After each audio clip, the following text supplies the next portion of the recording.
Hello, welcome to Prabhas veggie world. ഇന്നത്തെ item ഒരു snack ആയിട്ടോ ബ്രേക്ക്ഫാസ്റ്റ് ആയിട്ടോ നിങ്ങൾക്ക് നവരാത്രിക്ക് പ്രസാദമായിട്ടോ വെക്കാവുന്ന ഒരു ഐറ്റമാണ് പൊടി കൊഴുക്കട്ട.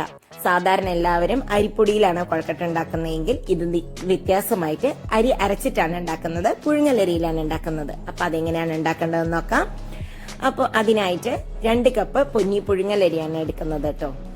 ഇതിനെ നമുക്കൊരു 2 മണിക്കൂർ വെള്ളത്തിൽ കുതിർക്കണം. ഒരുപാട് സമയം കുതിർക്കേണ്ട ആവശ്യമില്ല കേട്ടോ, 1.5 മുതൽ 2 മണിക്കൂർ വരെ മതി. അപ്പൊ ഇത് കുതിർത്തേനെ നമുക്ക് മിക്സിയിലിട്ടൊന്ന് അരച്ചെടുക്കണം. ഒരുപാട് അരയേണ്ട ആവശ്യമില്ല. ആവശ്യത്തിന് ഉപ്പിട്ട് കൊടുക്കാം. നമുക്ക് ഒരു 3 പച്ചമുളകാണ് ഞാൻ ഇതിലിടുന്നത്. നിങ്ങൾക്ക് എരിവ് കൂടുതൽ വേണ്ടവർക്ക് കുറച്ചും കൂടി ഇടാം. ഈ പച്ചമുളകിന്റെ ഫ്ലേവർ നല്ലൊരു ടേസ്റ്റ് കൊടുക്കും നമ്മുടെ ഈ കൊഴുക്കട്ടയ്ക്ക്. ഇതിനെ ഞാനിപ്പോൾ അരച്ചിട്ടുണ്ട്. നല്ലോണം വാട്ടറി ആയിട്ട് തരിയോടുകൂടി വേണം അരയ്ക്കാൻ. ഒരിക്കലും സ്മൂത്ത് ആയിട്ട് അരയരുത് കേട്ടോ, അപ്പൊ ഈ ടേസ്റ്റ് ഉണ്ടാവില്ല കൊഴുക്കട്ടയ്ക്ക്. ഇതാവുമ്പോൾ നല്ല തരിയോടുകൂടി നല്ല ടേസ്റ്റ് ഉണ്ടാവും കൊഴുക്കട്ട കഴിക്കാൻ.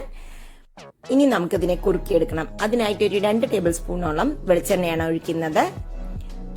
ഏത് പാത്രത്തിലാണ് നമ്മൾ കുറുക്കുന്നത് ആ പാത്രത്തിൽ ഡയറക്റ്റായി ഒഴിക്കുന്നതാണ് നല്ലത് കേട്ടോ. അപ്പൊ ഈ അരച്ച് വെച്ചിട്ടുള്ള മിക്സിനെ ഞാൻ അതിലേക്ക് ഒഴിച്ചിട്ടുണ്ട്. കുറച്ച് വെള്ളം പോലെ ആയിട്ടാണ് നല്ലത്. ഇത് ഇനി നമുക്കിതിനെ കുറുക്കി തിക്കാക്കണം. നല്ല തിക്കായിരിക്കണം കൊഴുക്കട്ട, എന്നാലേ ഉരുട്ടാൻ കിട്ടുള്ളൂ. ഒരു മീഡിയം ഫ്ലെയിമിൽ നമ്മൾ ഇതിനെ കുക്ക് ചെയ്യണം. ഇടവിടാതെ ഇളക്കണം കേട്ടോ. കൈ വിട്ട് കഴിഞ്ഞാൽ അത് കട്ട പിടിക്കും. അവിടെയും ഇവിടെയും കട്ടയില്ലാതെ ഇളക്കി കഴിഞ്ഞാൽ നന്നായിരിക്കും. ഇത് തിക്കായി തുടങ്ങിയിട്ടുണ്ട് നമ്മുടെ ബാറ്റർ. കണ്ടോ, ഇത് നല്ല തിക്കായി തുടങ്ങി. മിക്സ് ആയിട്ട്, പക്ഷെ കുക്കായിട്ടില്ല. ഇപ്പോഴും അതിനൊരു പച്ച ടേസ്റ്റ് ഉണ്ട്. ഇനി നമുക്കിതിലേക്ക് 1 കപ്പ് തേങ്ങ ചിരകിയത് ഇട്ട് കൊടുക്കാം. തേങ്ങ നിങ്ങൾക്ക് ഇഷ്ടത്തിനനുസരിച്ച് കൂടുതൽ വേണമെങ്കിൽ ഇട്ട് കൊടുക്കാം കേട്ടോ. ഇനി ഇതിൽ നമുക്ക് നന്നായി ഒന്നും കൂടി മിക്സായി ഇത് എല്ലാം കൂടി ഒരു 5-10 മിനിറ്റ് താഴെ ടൈം എടുക്കുള്ളൂ. ഒരു 2 ടീസ്പൂൺ വെളിച്ചെണ്ണയും കൂടി ഞാൻ ജസ്റ്റ് ഒന്ന് ഒഴിച്ചു കൊടുക്കുന്നുണ്ട്. നല്ലവണ്ണം അതിനെ ഒന്ന് മിക്സ് ആക്കാം നമുക്ക്. ഇത് ഏകദേശം ഒക്കെ റെഡി ആവുന്നുണ്ട്. നമുക്കിതിനെ ഒന്ന് വെള്ളം തൊട്ട് നോക്കിക്കഴിഞ്ഞാൽ, കയ്യിൽ ലേശം വെള്ളം ആക്കിയിട്ട് തൊട്ട് നോക്കിക്കഴിഞ്ഞാൽ ഇത് വെന്തോന്ന് നമുക്ക് അറിയാൻ പറ്റും. ഇതാവുന്നേ ഉള്ളൂ. ഒരു 2 മിനിറ്റും കൂടി ആവാനുണ്ട്. കണ്ടോ, നല്ല തിക്കായിട്ടുണ്ട്. ഇതിപ്പോ തന്നെ നല്ല ടേസ്റ്റ് ആണ് കേട്ടോ. ഇനി അതിനെ ഒന്ന് തൊട്ട് നോക്കിക്കഴിഞ്ഞാൽ കണ്ടോ, വെള്ളം നനഞ്ഞ കൈ കൊണ്ട് തൊട്ട് നോക്കിക്കഴിഞ്ഞാൽ ഒട്ടിപ്പിടിക്കില്ല.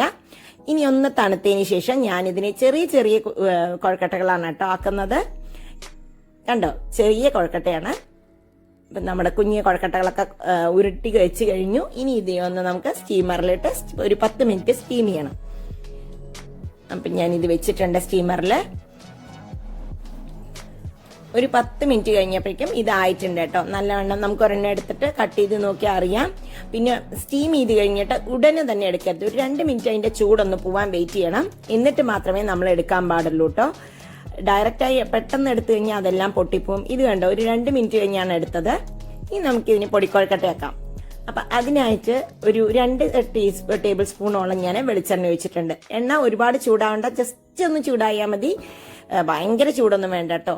അതിലേക്ക് ഞാൻ ഈ പൊടി മാത്രമേ ഇട്ട് കൊടുക്കുന്നുള്ളൂ. ഇഡ്ലിപ്പൊടി, ദോശപ്പൊടി പറയുന്നത് ഒരു 2 ടീസ്പൂണോളം ഞാൻ ഇട്ട് കൊടുത്തിട്ടുണ്ട്. ഇതിന് കുറച്ച് എരിവൊക്കെ ഉണ്ട്, അതുകൊണ്ട് 2 ടീസ്പൂൺ ഇപ്പം ഇടുന്നുള്ളൂ. ഇനി അതിനെ ജസ്റ്റ് ഒന്ന് നമ്മൾ ആ എണ്ണയിൽ മിക്സ് ചെയ്യുക എന്നുള്ളത് മാത്രമേ ഉള്ളൂ. അത് എണ്ണ മിക്സ് ആവാനുള്ള അത്ര എണ്ണ വേണം. ഇനി ആ കൊഴുക്കട്ട ഇടാം. ഇവിടെ ഈ കൊഴുക്കട്ട വെന്ത് കഴിഞ്ഞു കഴിഞ്ഞാൽ തന്നെ ഇതൊന്ന് മിക്സ് ചെയ്യുന്നതിന് മുമ്പ് തന്നെ കുട്ടികളൊക്കെ എടുത്ത് കഴിച്ചിട്ടുണ്ടാവും കേട്ടോ.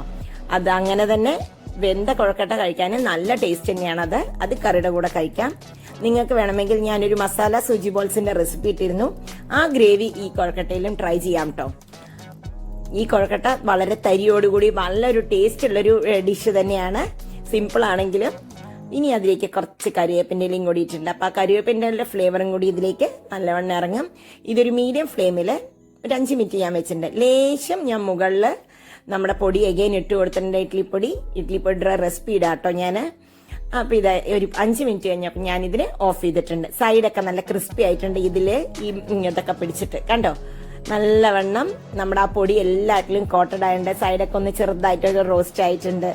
അപ്പൊ ഇന്നത്തെ റെസിപ്പി സിമ്പിൾ ആണെങ്കിലും എല്ലാവർക്കും ഇഷ്ടപ്പെട്ടിട്ടുണ്ടാവും എന്ന് തന്നെയാണ് എന്റെ വിശ്വാസം. ഇഷ്ടപ്പെട്ടാൽ ലൈക്ക് ചെയ്യാനും കമന്റ് ചെയ്യാനും സബ്സ്ക്രൈബ് ചെയ്യാനും ഒന്നും മറക്കരുത് കേട്ടോ. നിങ്ങളുടെ അഭിപ്രായങ്ങളൊക്കെ എന്നെ അറിയിക്കൂ. അപ്പോൾ നമുക്ക് വീണ്ടും അടുത്ത വീഡിയോയിൽ കാണാം. ബൈ. Thank you.